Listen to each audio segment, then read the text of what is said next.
Alors j'ai écrit ce livre parce qu'il y a déjà quelques mois, j'avais écrit un premier livre, une biographie de Jérôme Lejeune, La liberté du savant, et qui montrait en fait sa vie pleine de rebondissements, d'enthousiasme, de suspense et surtout de dévouement exceptionnel, extraordinaire et de talent à la fois professionnel et humain. Et beaucoup de lecteurs y ont découvert justement des qualités humaines hors du commun, un engagement professionnel qui les a éblouis. Et ils m'ont écrit des témoignages assez émouvants, je dois dire, et beaucoup me demandaient d'aller plus loin. Ils me demandaient en fait, au-delà de sa biographie, de les aider à rentrer dans ses motivations spirituelles, de mieux connaître son chemin spirituel. Et c'est la raison pour laquelle voilà, j'ai eu envie d'écrire ce portrait spirituel sur Jérôme Lejeune. C'est comme un tome 2 du coup de cette biographie. Alors vous pouvez le lire dans le désordre, vous pouvez commencer par celui-là, mais vraiment les deux livres se complètent très bien.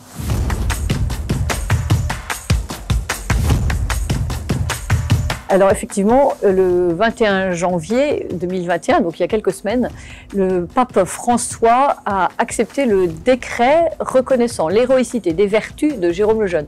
Ce qui veut dire, en langage plus simple, que Jérôme Lejeune est déclaré vénérable par l'Église. Donc c'est véritablement une étape magnifique dans son procès de canonisation qui a été ouvert en 2007. Et donc vous savez que pour déclarer vénérable quelqu'un, il a fallu reconnaître l'héroïcité de ses vertus.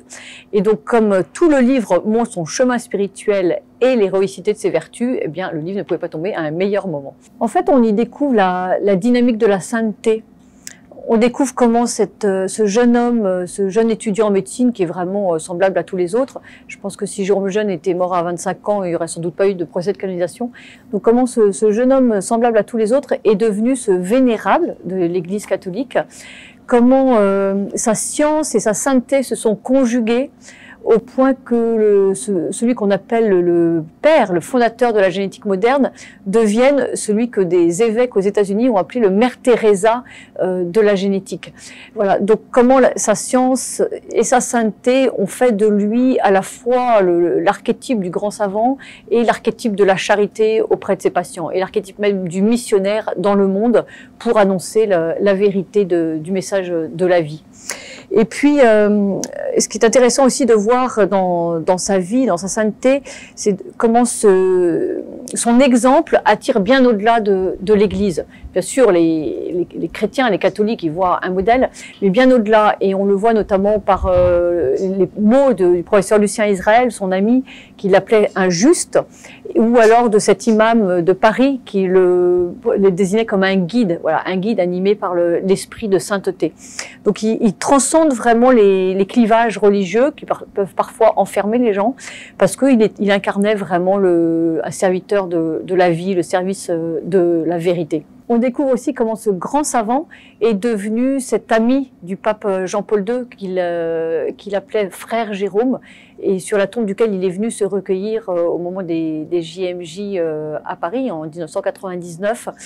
Et puis pourquoi? C'est cet homme qui est mort maintenant il y a 27 ans. Eh bien, tant de jeunes médecins, jeunes étudiants en médecine le prennent comme modèle aujourd'hui. Pourquoi tant de parents et de familles le prient à travers le monde? Pourquoi on me demande tant de reliques aujourd'hui? Voilà, pour un homme qui est mort il y a 27 ans. Donc qu'est-ce qui fait que son exemple attire, dynamise et inspire tant de personnes à travers le monde? Ce qui m'a le plus ébloui chez Jérôme Lejeune, c'est sa dynamique de la charité. C'est de voir comment son amour pour les patients l'a conduit au plein épanouissement de lui-même, à la fois sur le plan professionnel, humain et spirituel. Et puis aussi, bien sûr, sa vertu de foi, de voir comment il a allié la foi et la science, comment il a été vraiment un serviteur de la vérité. Et puis, je dirais aussi sa vertu de force, de voir comment dans les épreuves, dans les attaques qu'il a subies, dans les difficultés de la vie, il est toujours resté ferme. Il n'avait jamais peur parce qu'en fait, il ne travaillait pas pour lui, il ne se battait pas pour lui, mais pour ses petits patients. Et il était très libre. Donc cette liberté lui donnait aussi une force absolument incroyable. En fait, avec Jérôme Lejeune, on voit que la sainteté n'est pas un rêve spirituel, abstrait, mais que c'est véritablement une invitation à la fois à l'excellence professionnelle et une invitation au plein épanouissement de soi-même, à donner le meilleur de soi-même. Et on voit que pour atteindre l'accomplissement de soi-même, en fait, c'est l'exercice des vertus qui nous donne cette plénitude et cette liberté intérieure. Et donc vraiment suivre l'exemple de Jérôme Lejeune, c'est accéder à cette plénitude, rentrer dans ce chemin de plénitude. Et Madame Lejeune parlait souvent de son mari en disant, voilà, Jérôme était doué pour le bonheur.